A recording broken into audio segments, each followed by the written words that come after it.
Hello, everyone. Fuck, it's unending, never stopping. Uh, Man.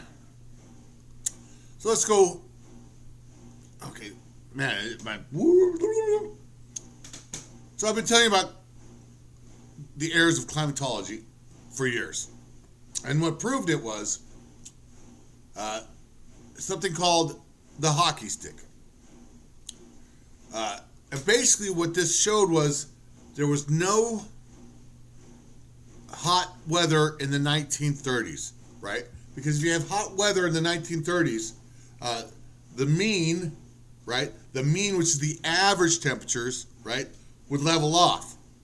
But if you erase the high temperatures in the 1930s, it would make the mean on the early side fall down, which would show an increase on the other side. And then if you just nudge the numbers up a little bit in the front, and then take those already adjusted false temperatures that were here, that are now here, and you just touch them down a little bit, you can show an increase.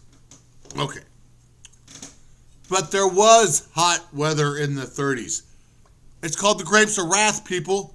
It's called the Great Depression. It's called the Dust Bowls. Okay. And the reason the hockey stick is important is because that's the baseline that's handed to these other scientists to do their work and their models and base them off of. So one level up from the hockey stick, which is the base level, all the research done after that, off of that model, which that's the fucking model, is bullshit. That's climatology. All right. So the video we watched the other day is a gal come out and said they forced her to shut up because she figured out AIDS and they wanted to make money off it. So they subdued her. They fucking okay. I believe that. Earlier this month, Brett Weinstein, a former evergreen, hey homie, professor in biology, talked about how during his PhD, off of first principle, he came up with a prediction, a theorem of prediction based on Darwin, based on genetics, and that prediction would say mice should have very short telomeres. Telomeres are basically these little hairs inside the cell, and every time a cell splits, the telomere gets a little shorter. This is how we age, right? So every time your cells split, which is about, every 7 years, you've replaced every cell in your body. So is that really you, or is it a new you? So you split the cells, and cells get shorter, and eventually they get so short they don't resplit, and you die. Okay, that's the quick version. Eric Weinstein predicted through this hypothesis he built during his PhD that if his hypothesis was true, mice should have really short telomeres. And so then he started asking, so he called a few people to see if his prediction was true, and he found out, no, mice have really long telomeres. Well, that's strange. Was he wrong? And so he's like, well, man, I'm pretty sure of myself here. So he calls up somebody, and he says, a Nobel-winning scientist, right? This chick is the top of the, right? He's talking to her. And she says, no, Eric, they've got pretty long telomeres, actually. And he said, well, that shouldn't be so. So Brett did some detective work because he had confidence that he was right, but why would these mice that they're doing these tests on have long telomeres? Well, he found out through nobody's fault. It wasn't they were trying to do it. It was just a this is how hard science is, by the way. People think they know what science is. Because everybody were like, how many people breed mice for scientists? How many companies do you think actually exist that their sole job is to breed field mice for scientists to do drug tests on? Well, there's really just one. Because why would there be more? How hard could it be? Well, because the breeding protocol of these mice, mice breed more in the first 9 months, and so therefore, something in the breeding protocol was mutating these mice generation after generation. And because they breed as many mice as they can, as fast as they can, right? This mutation happened, who knows when, but now these mice that they're doing these drug tests on have extraordinary long telomeres. What does that mean? That means the results that they were getting were not natural. They were testing mutant mice, so these drugs would only work on mutant humans. That's basically what. So Brett goes back to this woman and says, "Look, he's just a college kid, right? He's doing his PhD. I think there's a serious problem here." Well, she says, "Thank you very much. We've got it handled from here." And she sits on this information. Why?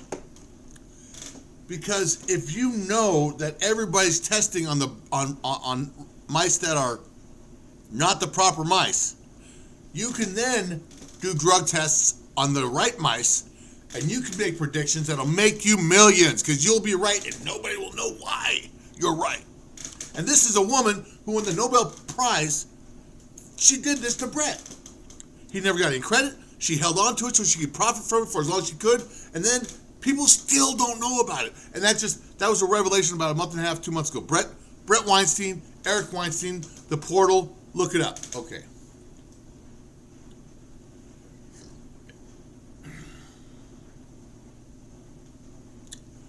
I'm wondering, so a lot of people are starting to call out the string theory, right? Because we've been dedicating everything to string theory for like 40 years, and it just doesn't seem to quite. I mean, we're doing a lot of great things with it, but it's not getting to where we're making no breakthroughs, new discoveries. Is it possible? I'm just wondering. Now, this is just. I'm just wondering if